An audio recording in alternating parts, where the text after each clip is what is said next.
Pronto, pessoal. A gente vai dar início agora à nossa sétima aula, tá bom? De Biologia 3. A gente vai ter uma aula sobre engenharia genética. É uma aula bem curta, bem tranquila.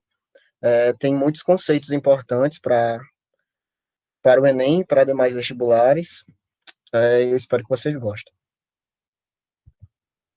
A gente vai iniciar pela definição de engenharia genética, tá bom? A engenharia genética ela representa um conjunto de técnicas que permitem a manipulação de moléculas de DNA transferindo-a de um organismo a outro, ou mesmo mapeando genes nos cromossomos. Pessoal, na aula passada, sobre ácidos nucleicos, a gente falou sobre a molécula de DNA, então a gente vai precisar entender como é que se constitui essa molécula, tá certo? Suas funções, para que a gente possa entender como é que a engenharia genética atua, tá certo?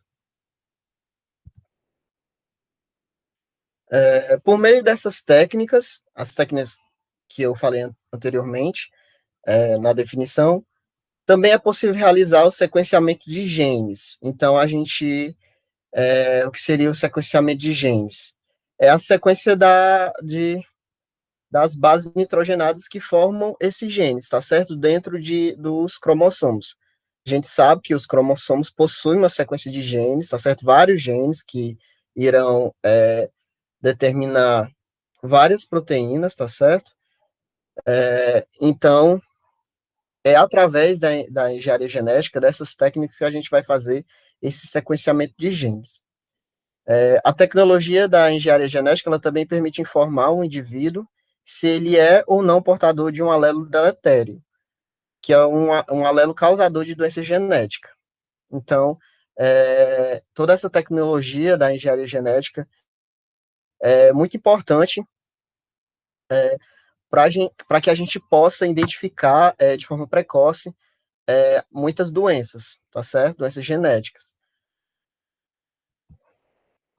Tanto que esse conhecimento aperfeiçoou o diagnóstico pré-natal sobre doenças genéticas fetais.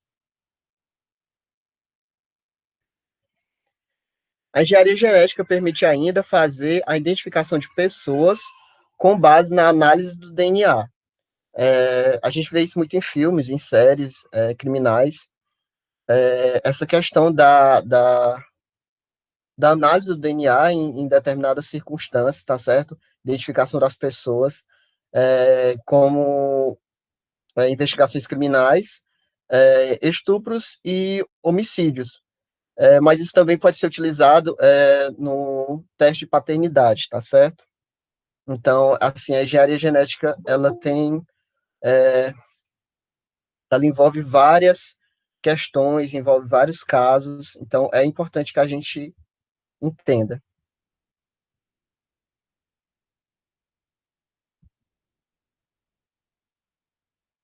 A tecnologia de DNA recombinante é eficiente na produção de hormônios humanos, como a insulina. Aquelas pessoas que não conseguem produzir a insulina de forma endógena, elas acabam tendo que utilizar desse hormônio exógeno, tá certo? E esse hormônio, a produção desse hormônio, da insulina, é feita a partir da tecnologia advinda da engenharia genética. Então, mais um exemplo da importância é, de todas essas técnicas da engenharia genética. A gente vai falar sobre a tecnologia do DNA recombinante nesse slide aqui e nos próximos slides, tá certo? Acho que basicamente durante toda a aula a gente vai estar falando sobre o DNA recombinante. Então é importante que vocês entendam bem o conceito e as aplicações. Com o desenvolvimento da engenharia genética, foi possível modificar geneticamente um organismo, de modo que ele produza substâncias úteis aos humanos, como eu falei no slide passado, por exemplo, a insulina, certo? Mas há muitas outras substâncias, há é, muitas outras aplicações, tá certo? Que a engenharia genética, a tecnologia do DNA recombinante pode atuar, pode fazer. O maior benefício dessa tecnologia é a rapidez e a precisão na formação dos produtos. No caso, os produtos são essas substâncias, por exemplo, ou da característica desejada, se a gente estiver falando por exemplo, de clonagem, se a gente estiver falando de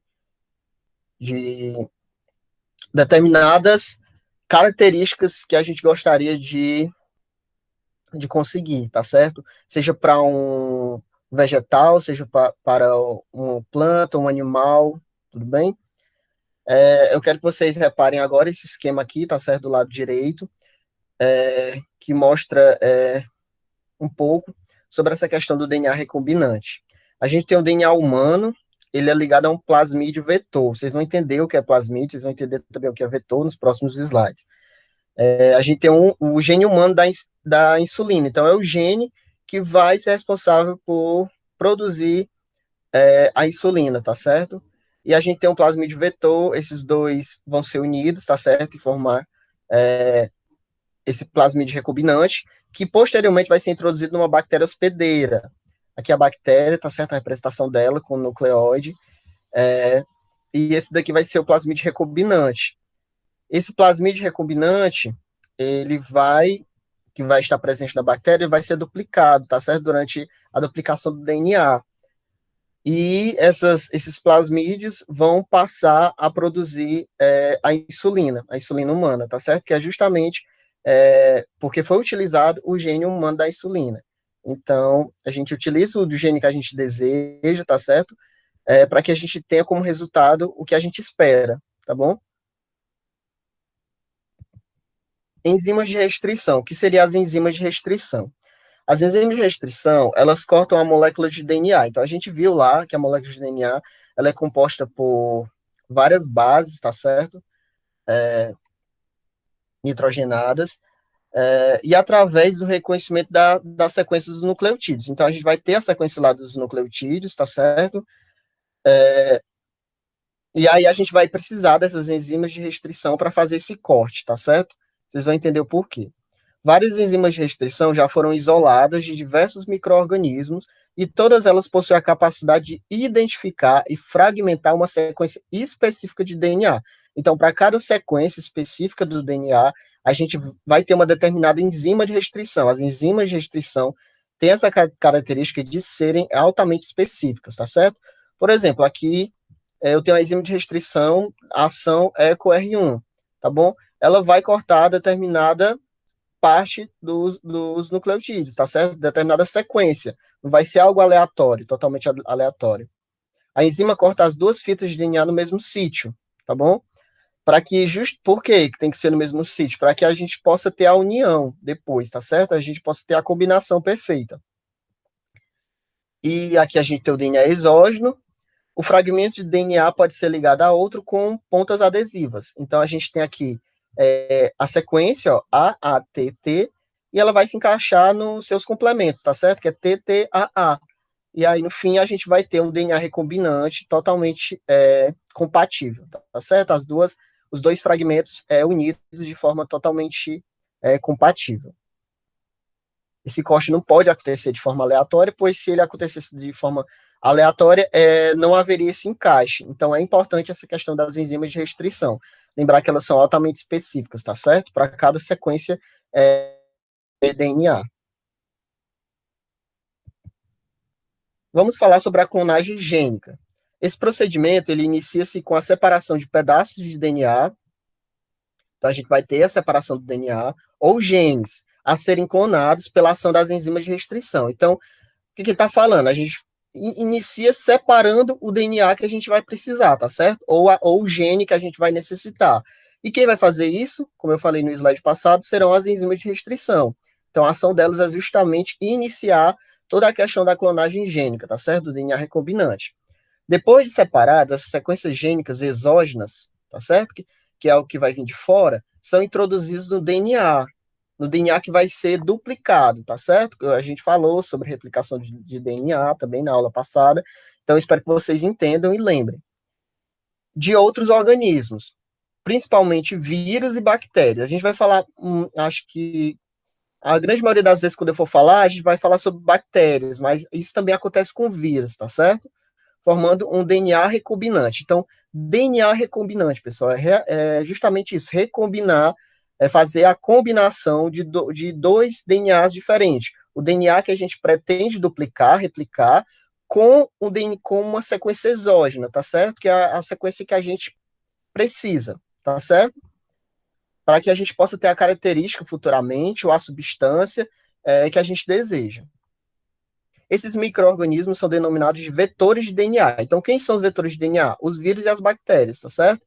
E ao se replicarem, multiplicam, porque eles se replicam, certo, gente? Os vírus e as bactérias, eles multiplicam essas moléculas recombinantes, dando origem a um grande número de cópias dos genes exógenos. Então, tudo isso é para que a gente possa ter a cópia desses genes exógenos que vão ser introduzidos naquela molécula de DNA que vai ser replicada posteriormente, tá certo? Quando for ocorrer também a replicação desses vetores, que são os vírus e as bactérias, tá certo?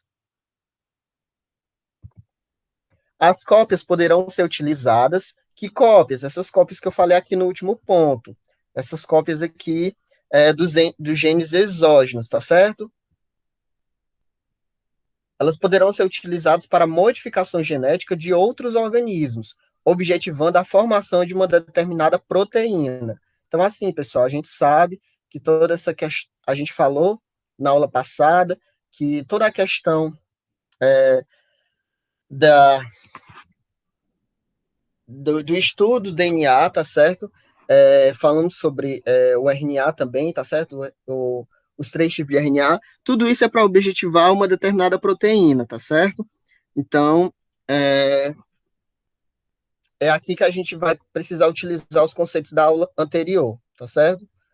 As bactérias possuem material genético principal denominado nucleóide, tá certo? Então, o DNA principal da bactéria, aquele material genético principal dela, é o nucleóide, ok? E o secundário vai ser chamado de plasmídio. É esse plasmídio que a gente vai utilizar, tá certo? Porque a gente não pode alterar o nucleóide de uma bactéria, a gente não pode, de certa forma, mexer nele, vocês entendem? Porque a gente está falando do material genético principal dela. Já o plasmídico, por ser um material genético secundário, é algo que não vai influenciar, por exemplo, na vida da bactéria, então ela não vai morrer, beleza? Os plasmídeos são utilizados como vetores de DNA, carregando genes exógenos de outros organismos. Então, os plasmídeos vão atuar como vetores, tá certo? A gente vai para essa figurinha agora.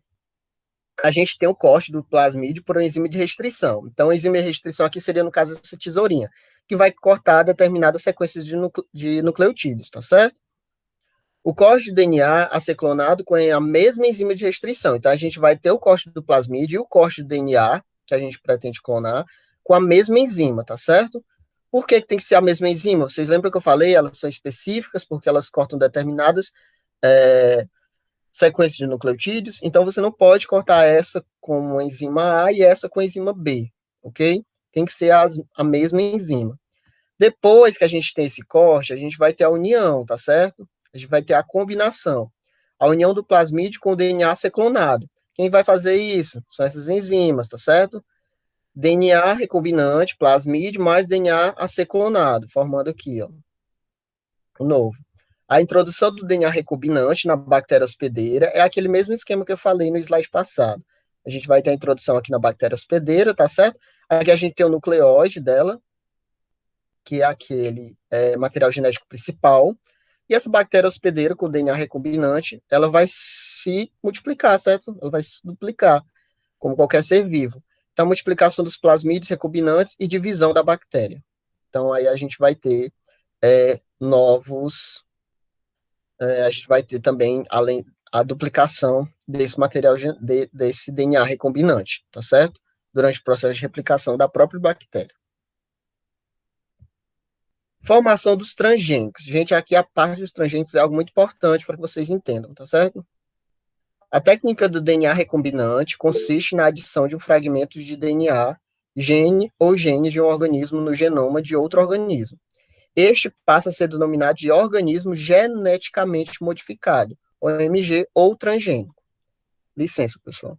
Deixa eu ver se alguém está querendo entrar. Não.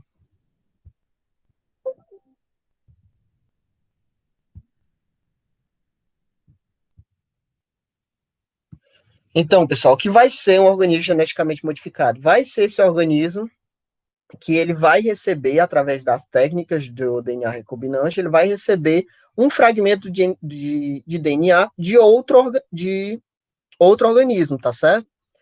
E aí a gente vai ter a formação de um organismo geneticamente modificado, porque os genes dele foram alterados, tá bom? Foi adicionado, beleza? Alguma coisa. Aqui a gente tem alguns exemplos. Por exemplo, aqui tem um feto de rato, onde é possível visualizar a expressão de determinados genes, cor azul, nas suas extremidades. Então, aqui a gente tem um feto de um rato, com as extremidades, né? O focinho, os membros, tá certo? A cauda, todas com a coloração azul. Estudos laboratoriais, onde se pretende estender os mecanismos moleculares que controlam a expressão dos genes durante o desenvolvimento fetal. É o objetivo dessa mudança, dele ter sido geneticamente modificado. Entender como é que funciona essa expressão genética durante o desenvolvimento fetal. Aqui a gente tem um bovino produtor de lactoferrina humana, então, seria um animal que não produziria, tá certo, essa substância, e aí, como ele foi geneticamente modificado, ele passa a produzir. A gente tem um caprino produtor de uma droga contra o cancro, e a gente tem um suíno produtor de hemoglobina humana, tá bom? Então, qual vai ser o objetivo nesses três casos? Produzir proteínas de interesse farmacêutico no leite, no caso aqui, no caso bovino, no sangue, tá certo? No caso do suíno e até mesmo na urina, que muito provavelmente é essa questão do caprino aqui, da droga contra o cancro, que são estudos que estão em desenvolvimento. A gente tem aqui a transgenia em plantas, tá certo? Então a gente falou sobre um pouquinho sobre os organismos geneticamente modificados, a gente vai falar sobre a transgenia em plantas, tá certo? De forma específica. Primeiro, remove-se os genes dos quais se deseja enxertar do genoma de um específico organismo, utilizando enzimas de restrição específicas. Então aqui é aquele mesmo ponto que eu falei alguns slides atrás. Depois se corta plasmídeos com a mesma enzima de restrição que removeu o gene a ser enxertado, pois o objetivo é criar extremidades complementares. Então, aqui é aquela questão da enzima de restrição. Os plasmídeos abertos são, então, ligados aos genes que se deseja enxertar por meio de enzimas DNA ligases. O próximo passo consiste em introduzir os plasmídeos recombinantes, tá certo? Que é aquele plasmídio inicial com o DNA que a gente deseja duplicar, tá certo? Em bactérias ou vírus. Aqui eu coloquei entre parênteses vírus, porque essa técnica é bem mais comum em bactérias, tá certo? Mas também acontece em vírus, com os vírus. Quando então essa bactéria se duplicar, seus plasmídeos também se replicarão, sendo repassados para as bactérias filhas. Então a gente sempre vai ter esses plasmídeos que foram combinados, tá certo? Passando de uma bactéria para as bactérias filhas, tá certo? Para seus descendentes. Assim, obtém-se clones de bactérias geneticamente modificadas, que podem se multiplicar em um número muito grande. Então, a gente sabe, a bactéria é um ser vivo que ela se multiplica de forma muito rápida, e também são muitas bactérias filhas o resultado. Então, a gente vai ter um número muito grande desse plasmídio recombinante, tá certo? Tais bactérias podem ser usadas para modificar geneticamente plantas a partir de infecções de suas células. Então, a gente vai ter essas bactérias que foram se multiplicando por diversas gerações, e elas vão ser utilizadas para que possa ser feita essa infecção, tá certo? Nas células dessas plantas. Aí essas plantas vão ser plantas transgênicas. Dessa forma, as bactérias transferem os plasmídeos para as células vegetais, que expressarão o gene enxertado, aquele gene lá do início que foi utilizado junto com o plasmídio para que a gente pudesse ter o plasmídio recombinante, gerando o produto proteico, tá certo?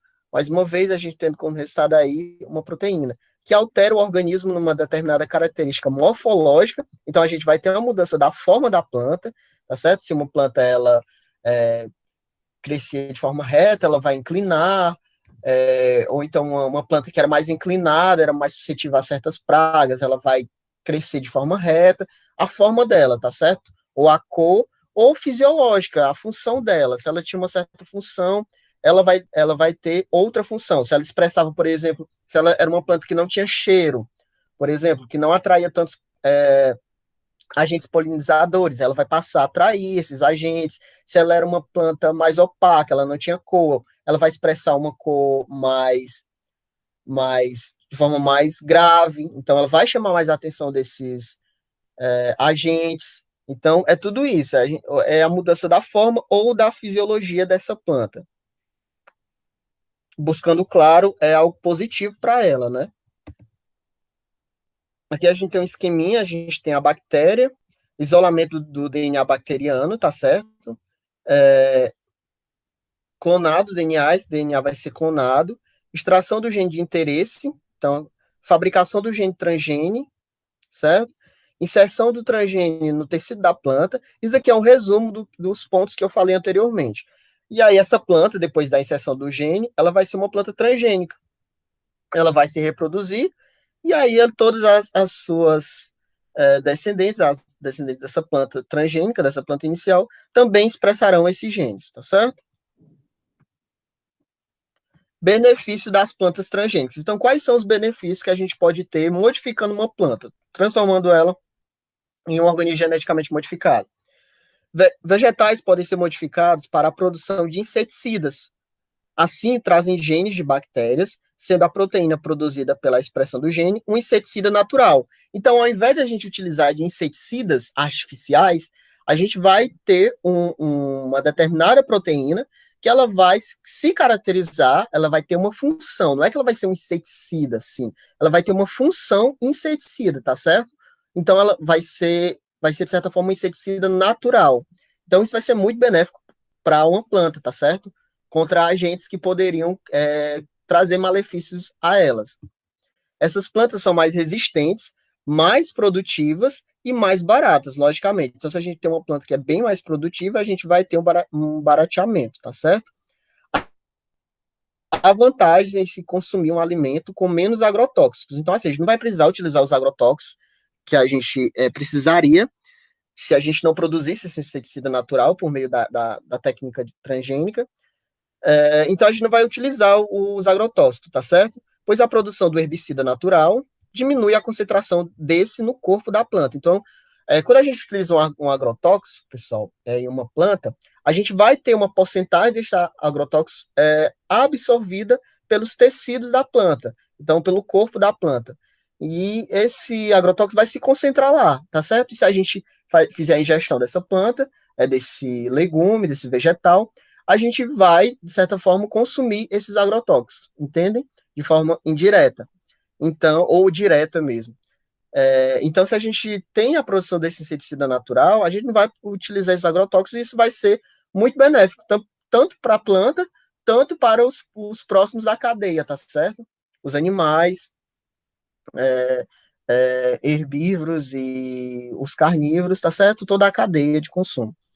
Pode-se obter plantas mais nutritivas, como o arroz dourado, que é fonte de vitamina A, tá certo? Ele vai expressar essa vitamina, ou alface modificado, que produz vitamina C. Então, alface que também produz essa vitamina, tá certo? Tudo isso graças à transgenia em plantas. Mas quais são os riscos? A gente falou dos benefícios, mas quais são os riscos dos transgênicos, tá certo? Plantas transgênicas, elas trazem um risco ecológico, pois elas podem ativar mecanismos de fluxo gênico. Preste atenção nesse conceito. Ou seja, a transferência de genes por meio de pólen e sementes. Então, assim, pessoal, a gente tem uma determinada planta que foi modificada. Essa planta ela vai produzir pólen e sementes como qualquer outra planta. Não é porque ela foi modificada que ela não vá produzir pólen ou sementes. A menos que ela tenha sido modificada para que ela não produza pólen e sementes, que aí já é outro caso. Mas, enfim, isso vai ser um risco ecológico, porque através desse pólen, dessas sementes, a gente vai ter essa transferência gênica, tá certo? Esse fluxo. Aquele gene, ele vai ser transferido de uma planta para outra, ou para outro ser vivo, tá certo? E dependendo do ser vivo que passe a ter contato com esse gene, vai trazer algum malefício. Assim, um gene responsável pela produção de inseticidas, então, assim, é uma planta que foi modificada para produzir um inseticida natural, pensem comigo, ou herbicidas, poderia passar para uma erva daninha. Então, isso seria altamente prejudicial, vocês conseguem entender? Desencadeando problemas econômicos e desequilíbrios ecológicos. Então, assim, enquanto aquele gene ele está presente naquela planta, na planta inicial, trazendo um benefício, vai ser algo legal. Porém, se esse acontecer essa questão do fluxo gênico e esse gene passar a ter contato com, por exemplo, uma erva daninha, e a erva daninha manifestar esse gene de resistência, ela vai ser uma planta que vai ser de difícil. Ela vai ser, ela também vai passar a ser resistente. Vocês conseguem entender o que eu estou querendo dizer? Então, vai ser difícil a gente lidar com essa erva daninha, tá certo? Que é uma erva prejudicial. Vegetais que produzem continuamente inseticidas podem intensificar a seleção de insetos resistentes à substância. Então, assim, pessoal, a gente tem um inseticida natural, certo? Então, assim, se determinados agentes, se determinados insetos, antes eles conseguiam trazer algum malefício para aquela planta, agora eles não vão ser mais capazes de fazer isso, pois aquela planta ela possui aquele gene do inseticida natural, tá certo? Porém, como acontece com a seleção natural, tá certo? Que eu acho que vocês vão ver isso em Biologia 2, esses insetos que não conseguiam, que não conseguiram trazer esse malefício para as plantas, eles vão ser substituídos por insetos mais resistentes. Então, insetos que por exemplo, não aguentavam certas concentrações daquele inseticida, eles vão morrer. Eles vão ser e novos insetos vão ser selecionados dentro daquele meio de insetos. Insetos que conseguem ser capazes de aguentar altas doses desse inseticida. E isso vai ser prejudicial, porque a gente vai ter uma seleção natural de insetos resistentes a essa substância. Então a gente sempre vai precisar estar trazendo uma substância mais forte, entende? Então isso não vai ser interessante. Vegetais modificados podem causar mortalidade de agentes polinizadores, como borboletas, causando prejuízos às plantas dependentes desse agente. Então, assim, muitas plantas são dependentes de borboletas, de abelhas, tá certo? De alguns insetos. E esses vegetais que passam a ser modificados para expressar determinado gene, determinada característica, eles podem causar mortalidade desses agentes polinizadores. Então, assim, muitos agentes, eles não polinizam apenas uma planta, uma determinada planta, uma planta específica. Muitos, tá certo? Então, assim, se eles têm contato com essa planta específica, que que está produzindo esse inseticida, tá certo? Natural, por exemplo, esses animais, eles vão morrer, certo? Esses insetos, esses agentes polinizadores, eles vão morrer. Então, além deles não fazerem mais a função deles de polinizadores daquela planta específica, eles também vão estar impactando toda uma cadeia, tá certo? Porque eles, como eu falei antes, eles não atuam em uma planta específica, são em várias plantas. Então, vai trazer o prejuízo para aquela planta em si, assim como para outras plantas, tá certo? Levando a uma redução na densidade vegetal, então a gente vai ter uma redução, certo? Da quantidade e de toda a cadeia. Os genes para resistência a antibióticos implantados, então assim, a gente falou até aqui sobre plantas, tá certo? Os genes para resistência a antibióticos implantados no processo de marcação de bactérias transgênicas podem, inclusive, ser transferidos para bactérias patogênicas, formando superbactérias resistentes. Então, se a gente tem um gene,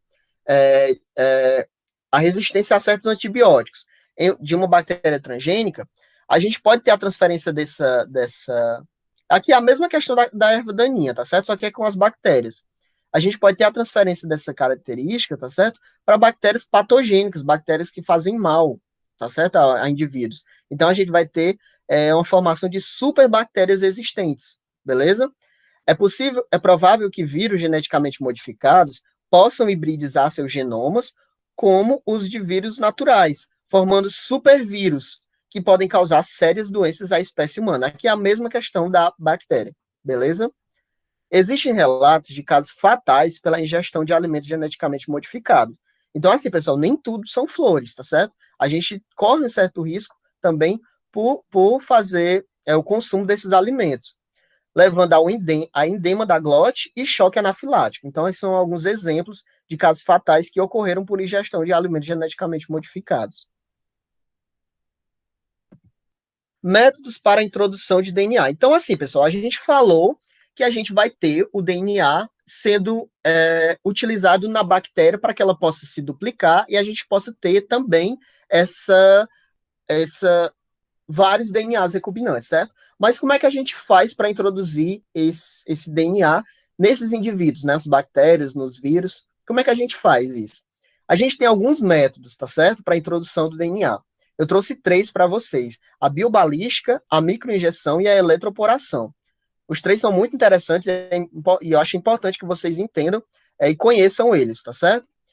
Primeiro a gente vai falar sobre a biobalística. O que se trata a biobalística? São partículas microscópicas de tungstênio ou de ouro.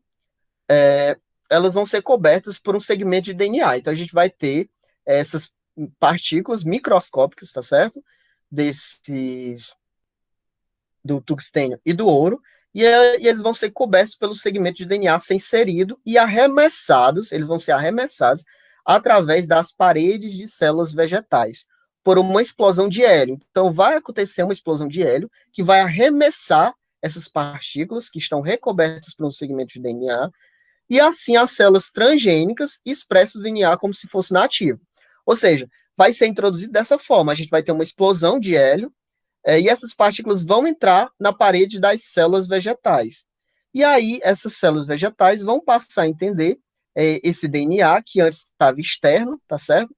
E agora está interno, como se fosse algo da célula. Então, não vai ter um estranhamento, vocês entendem? E aí, essa célula, no momento que ela for se duplicar, se replicar, vai acontecer também essa duplicação do DNA. E esse DNA que está lá dentro vai ser expresso, né? Logicamente. O segundo é a microinjeção. Como é que acontece esse procedimento?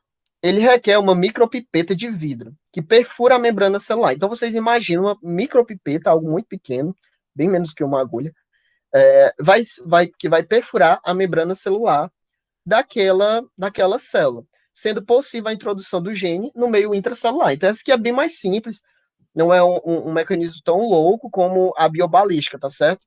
E muito provavelmente é um mecanismo mais barato, né? Porque não envolve essas micropartículas desses dois materiais, o tungstênio e o ouro, também não envolve o hélio, a explosão do hélio, então só envolve mesmo a micropipeta de vidro. Então é um mecanismo bem mais barato. E por fim a gente tem a eletroporação, que é uma corrente elétrica. Uma corrente elétrica, ela vai formar poros microscópicos nas membranas celulares. Então assim, pessoal, as membranas celulares, elas possuem canais. Mas canais são uma coisa que eu falei isso para vocês já nas aulas passadas, mas elas não possuem poros, vocês entendem? Então, assim, essa eletroporação, ela vai formar esses poros por meio de uma corrente elétrica na membrana celular. E aí o DNA vai entrar por meio desses poros. Essa daqui também é mais simples, também é bem simples. Beleza? Impressão gênica, pessoal. O que seria a impressão gênica? Dos nossos cromossomos, temos o nosso material genético. Então, é isso. Acho que a grande maioria de vocês já sabe. Nosso cromossomo, a gente tem o nosso material genético, tá certo? Nossa sequência de genes, beleza? 2% do conteúdo total do material genético é codificado em proteínas. Prestem atenção, pessoal, nisso. 2% de todo o material genético, ele vai ser codificado em proteína. Apenas 2%.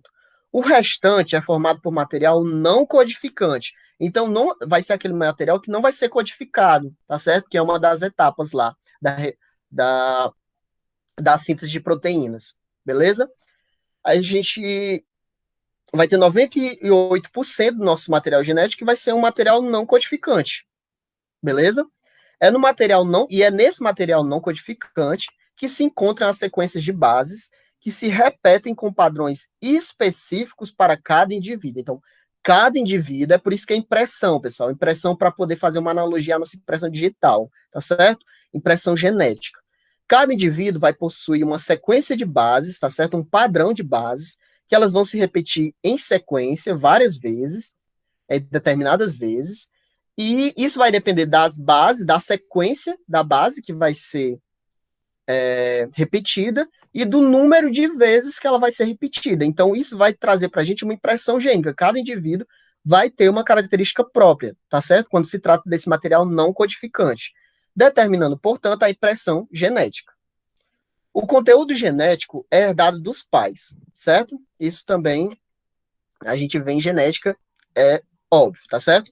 E, portanto, através deste padrão de repetição, também é possível determinar se há vínculo parentesco entre dois indivíduos quaisquer, beleza?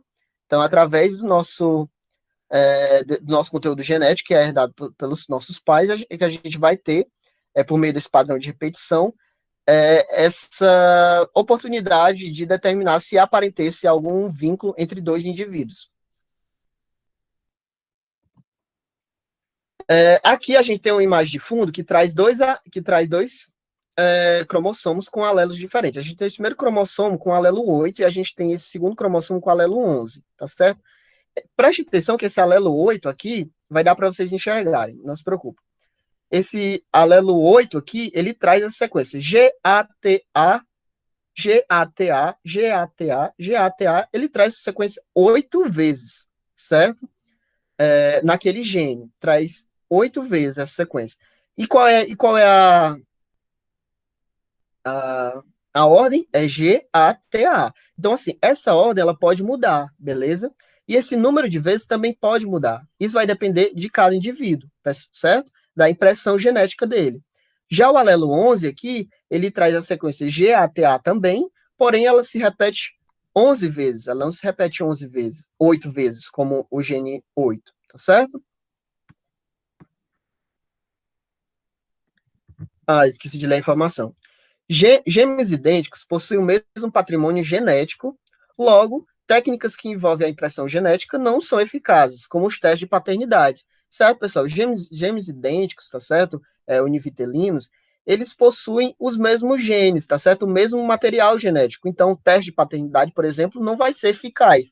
Então, se um determinado indivíduo que possui um irmão gêmeo idêntico for o pai de uma criança, a gente não vai poder, de forma gênica, de forma genética, a gente não vai poder determinar se é ele ou se é o irmão, entendem? Através do teste de paternidade. A técnica da impressão digital de DNA é utilizada para identificar casos de paternidade duvidosa, troca de neonatos em maternidade, relações evolutivas entre as espécies, possíveis criminosos ou cadáveres mutilados ou carbonizados em acidentes. Então, essa técnica da impressão genética vai ser utilizada para isso, tá certo? Para que a gente possa identificar qual é o pai de uma determinada criança, tá certo? Desde que não tenha um irmão gêmeo idêntico, troca de neonatos em maternidade, beleza? E toda essa questão aqui é criminal, e dos cadáveres também, que a gente muitas vezes são encontrados, mas não são identificáveis, tá certo? Aqui a gente tem um pequeno teste, beleza? Só que isso é muito comum, sério. Eu já vi, pelo menos no Enem, pelo menos umas 3 questões que trazem esses esquemas. E isso é de fácil interpretação, pessoal. Não é algo muito complicado. Aqui a gente tem uma mãe, tá certo? E a gente tem um pai. Porém, a gente não sabe qual dos 5 aqui, das 5 crianças, é o filho desse casal. Então, como é que a gente faria para descobrir? Como a gente sabe que o nosso material genético é herdado dos nossos pais, a gente tem que levar em consideração isso, tá certo? Para poder fazer a identificação. Então, a gente vai começar aqui pela criança 1. A criança 1, ela tem esse gene aqui, beleza? Esse e esse. A gente vai se atentar a cada um deles para poder fazer o descarte, tá certo? Ou a confirmação de que seja essa criança. A gente vai começar por esse primeiro gene. A gente olha para ele e segue na sequência do pai. O pai possui esse gene? Não, ele não possui. A mãe, ela possui esse gene? Não, ela não possui. Então, como é que uma criança tem um gene que nem o pai nem a mãe possui? Então, essa criança não pode ser filha do casal. Vocês entendem? A gente já descarta logo de cara com esse primeiro aqui. Esse segundo aqui, por exemplo, só para vocês entenderem, o pai possui. Então, ele poderia ser filho desse pai, tá certo? Não precisa, gente, ser dos dois, tá bom? Não precisa ele tem aqui, o pai precisa ter e a mãe precisa ter. Não, porque a gente herda 50% do nosso material genético do nosso pai e 50% da nossa mãe. Então, não precisa ser dos dois, tá certo? Mas se for, também não tem problema, tá bom? Mas o importante é que vocês entendam que vem de um dos dois, tá bom? Vamos para a criança 2. Essa criança 2 possui esse gene. O pai possui também. Então, esse daqui tá ok. Essa criança 2 possui esse gene. O pai não possui, mas a mãe possui. Então, pode ser ela. Essa daqui, o pai não possui. A mãe também não possui. Então, não é essa criança. Vamos para a criança 3. O pai não possui esse gene, mas a mãe possui. Vamos para o segundo gene. O pai possui. Terceiro gene, a mãe possui. Quarto gene, o pai possui. Então, muito provavelmente, a criança 3 é a filha do casal, certo? Vamos para a criança 4, só para a gente confirmar. O pai não possui, mas a mãe possui, o primeiro gene. O segundo, o pai possui. O terceiro, nem o pai nem a mãe possui. E por fim, a criança 5. Nem o pai e nem a mãe possui esse gene aqui, tá certo? Então, realmente, o filho do casal é o filho 3, beleza? Bem facinho, bem legal. Terapia gênica. A tecnologia de DNA recombinante pode ser utilizada para diagnóstico e tratamento de diversas doenças genéticas. Então, é isso que, que o termo terapia gênica quer dizer. A gente vai ser capaz de diagnosticar e tratar algumas doenças genéticas, tá certo? Por meio dessa tecnologia do DNA recombinante. O diagnóstico pode acontecer a partir da identificação do gene responsável pela patologia. Então, assim, pessoal, alguns genes, eles podem sofrer mutações, tá certo? Eles podem sofrer alguma alteração, ou eles podem ser mesmo naturais, tá certo? E eles podem ser responsáveis por determinadas patologias nos indivíduos. Então, quando a gente faz o diagnóstico, tá certo?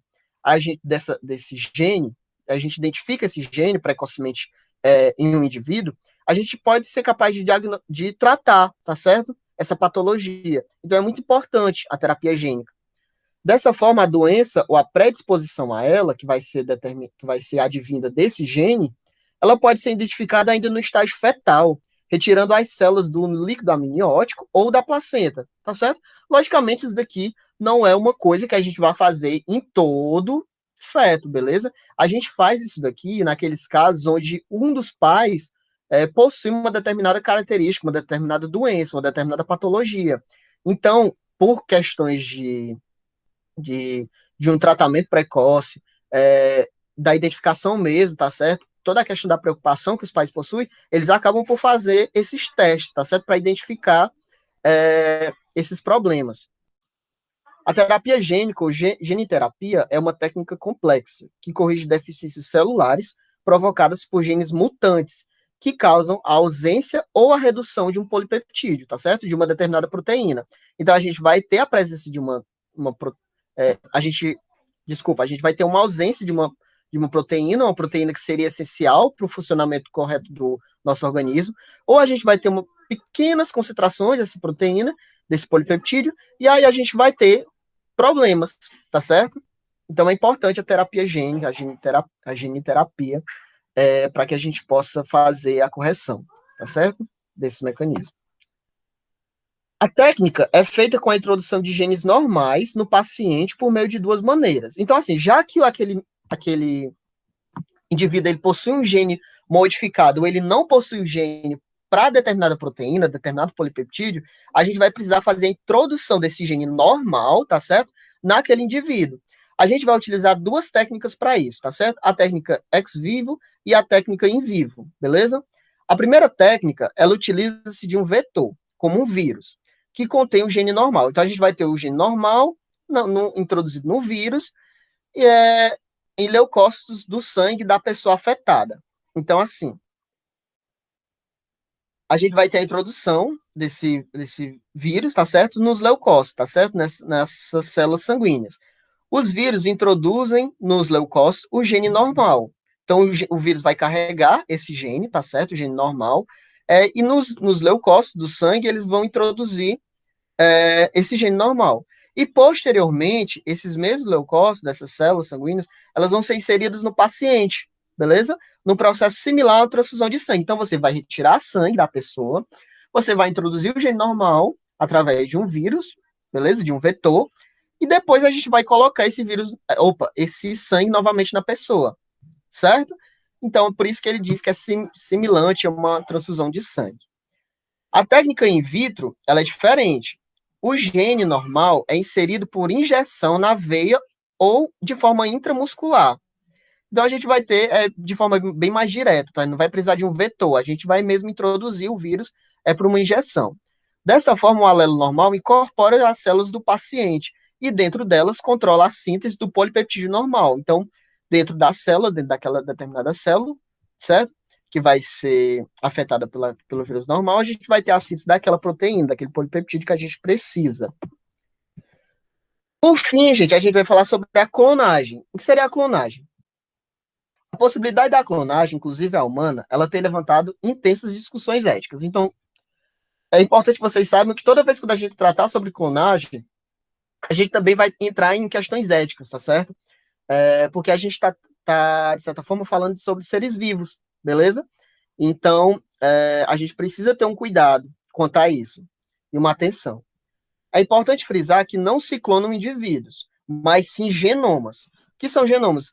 O termo genoma, ele se refere a um conjunto de todo o DNA nuclear que determinado organismo possui em suas células. Então, todo o DNA nuclear, tá certo? O DNA que está presente no nosso núcleo, a gente pode chamar de genoma, beleza? Então, a gente não clona um indivíduo, a gente clona esse DNA nuclear, certo? A clonagem ela não impede as interações complexas do genótipo com o ambiente na produção do fenótipo. Então, assim, pessoal, não sei se vocês já sabem a diferença de genótipo para fenótipo, mas assim, quando a gente clona um indivíduo, a gente clona o DNA dele, certo? O DNA nuclear dele, a gente vai ter o nosso genótipo, a gente vai ter o nosso genes, tá certo? Genótipo, genes, entendem? Só que esse genótipo, como qualquer outro indivíduo, não precisa ser não precisa, de certa forma, estar falando de um indivíduo clonado, de um clone, é qualquer indivíduo. Todo o nosso genótipo, pessoal, a gente nasce com determinadas características predispostas, que vão advindo do nosso genótipo, tá certo? Mas como a gente está em um ambiente, em determinado meio, a gente vai ter essas interações com esse meio e a gente vai produzir o nosso fenótipo, tá certo? Então, tipo assim,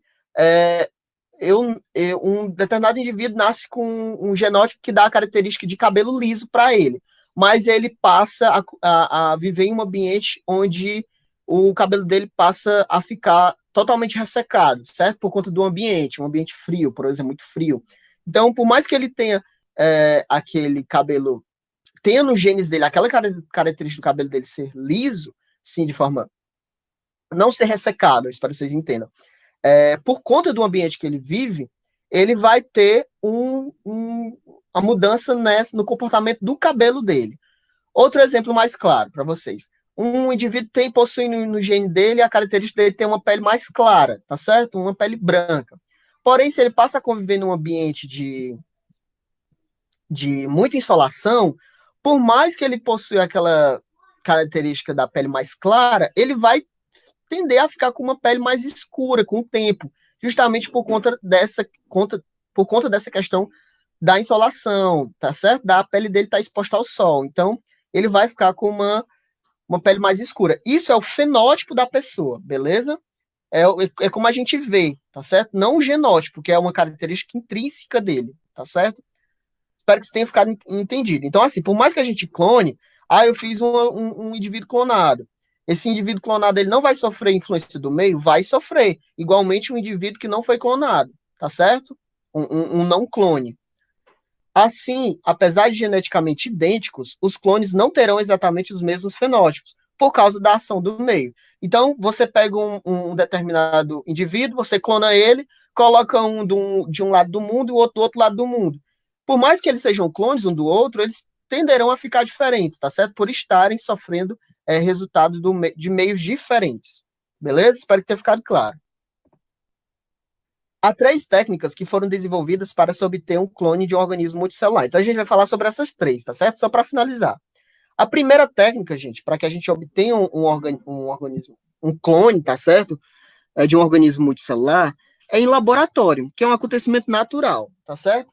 Neste caso, recolhe-se sêmen e óvulos de animais selecionados que possuem características de interesse e promove-se a fecundação em laboratório. Então, a gente vai ter um sêmen que possui certas características, óvulos que possuem certas características de interesse, e a gente vai fazer a fecundação desse sêmen com esse óvulo em laboratório. Com as primeiras divisões celulares, as células são separadas, então quando a gente for ter todo aquele estágio embriológico, tá certo? De mórula, beleza? Que acho que vocês viram em biologia 1. Quando a gente for ter todos esses estágios, essas células que forem se formando, elas vão ser separadas artificialmente, certo? E elas vão ser implantadas em fêmeas. Cada célula vai ser implantada em fêmeas, que vão ser mães de aluguel, onde se completa o desenvolvimento embrionário. Então, o restante do desenvolvimento embrionário, até quando a gente está falando até o início da produção dessa célula, a gente está falando de laboratório. Depois, quando a gente já possui essas células que a gente introduz nessas fêmeas, nas mães de aluguel, é aí que vai acontecer o restante do desenvolvimento embrionário, tá certo? Daquela célula, daquele indivíduo. Cada uma dessas células dará origem a um indivíduo geneticamente idêntico. Claro, né, pessoal? Todas as células vieram de um mesmo organismo, de um mesmo sêmen e de um mesmo óvulo, beleza? De um organismo 2N. Então, como cada célula vier do mesmo material genético, elas terão como resultado indivíduos idênticos, tá certo? Clones. O segundo caso, pessoal, é a partir de células somáticas. Este é o caso da ovelha Dolly. Então, a gente já cansou de ouvir sobre a ovelha Dolly no ensino médio. A gente vai falar aqui também. Então, como seria essa questão da clonagem a partir de células somáticas, certo? O que foi que aconteceu com a Dolly, pessoal? No caso da Dolly, a gente tinha uma ovelha A e uma ovelha B. Na ovelha A, a gente coletou uma célula da glândula mamária da ovelha A. Ou seja, a gente pegou uma célula somática, tá certo? De uma. O que é uma célula somática? É essa célula desse organismo multicelular, tá certo? Qualquer uma célula, beleza? Que expressa, que resulta em um determinado tecido, tá certo? Em um determinado órgão. Qualquer tecido, qualquer órgão que a gente retirar uma célula, vai ser uma célula somática, beleza? Então, a gente pegou uma célula da glândula mamária da ovelha A e a gente pegou um óvulo da ovelha B. Pessoal, vou perguntar a vocês, essa célula que eu retirei da ovelha A, ela é 2N, certo? Toda célula em um organismo 2N é 2N também. Então, assim, como a gente tem que produzir um organismo 2N, a gente tem que tomar cuidado para a gente não fazer, tipo, 2N mais 2N e no final fazer um organismo 4N, porque isso não vai dar certo, certo? Tem que ser um organismo 2N, beleza? Então, por que eu estou explicando isso? Porque vocês vão precisar entender isso daqui, ó. A gente retirou o óvulo de uma ovelha B, certo? Se eu tirei um óvulo de uma ovelha B, eu tirei um N ou tirei dois N? Eu tirei N, eu só tirei um, beleza? Porque 2N é espermatozoide, certo? É sêmen mais óvulo. Como a célula da glândula mamária é 2N, eu vou retirar esse núcleo. Então, tudo que eu preciso é o núcleo dela, tá certo? Da célula. Eu descarto o restante da célula, fico só o núcleo, só com o material genético da ovelha A. Então, eu vou ter a extração e conservação desse núcleo, o 2N. Como eu estou tirando esse óvulo da ovelha B, eu não preciso do núcleo, tá bom? Do núcleo N, beleza? Porque eu já vou utilizar o 2N aqui. Então, senão ficaria 3N, vocês entendem? Então, eu só vou precisar de 2N. Eu vou utilizar o restante da célula, beleza? Então, eu peguei aqui, ó, vou ter a destruição desse núcleo, porque eu não vou precisar dele, vou ter a fusão do óvulo anucleado, certo? Um óvulo sem núcleo, com o núcleo da célula da ovelha A. Depois eu vou ter o desenvolvimento de um embrião, normalmente, certo? E aí, o transplante do embrião para uma ovelha portadora, tá certo? E aí a gente vai ter como resultado, aqui a ovelha portadora, a ovelha C, uma mãe de aluguel, e a gente vai ter como resultado um organismo clonado, tá bom? Que foi o que aconteceu com a Dolly. E por fim, gente, a gente tem essa clonagem aqui, que ela é a partir de células embrionárias. Então, assim, a gente não está falando de célula somática, a gente está falando de célula embrionária, diferente do caso da ovelha Dolly. Esse caso aqui, pessoal, eu trouxe um exemplo para vocês, é o caso da ovelha Vitória. Isso aconteceu no Brasil, tá certo? Como foi esse caso, ele foi o primeiro animal clonado no Brasil, que o nome era a bezerra Vitória, tá certo? A bezerra Vitória. Vitória é fruto da transferência do núcleo de uma célula embrião de 5 dias, coletado de uma vaca da raça cimental, para um ovócito enucleado, tá certo? Sem núcleo, retirado de uma vaca de outra raça. Depois, o embrião em início de desenvolvimento foi implantado em uma vaca de aluguel. Perdão, aqui é vaca. A gestação e parto ocorreram normalmente, beleza? Então, é diferente. Aqui é uma célula embrionária, tá certo? A gente tirou uma célula embrionária, beleza? De um embrião, para poder fazer o processo de clonagem. É diferente do caso da ovelha Dolly, onde eu tirei uma célula somática, certo? Só para finalizar, a Bezerra Vitória nasceu em 17 de março de 2021.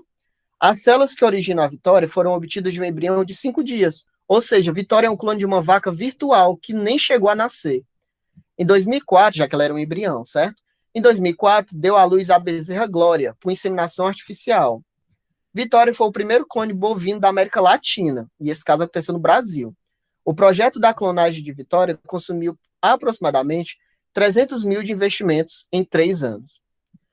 Então, pessoal, era isso. Eu agradeço a participação de vocês, tá certo? Na aula. E a gente se vê na próxima aula, certo? Muito obrigado.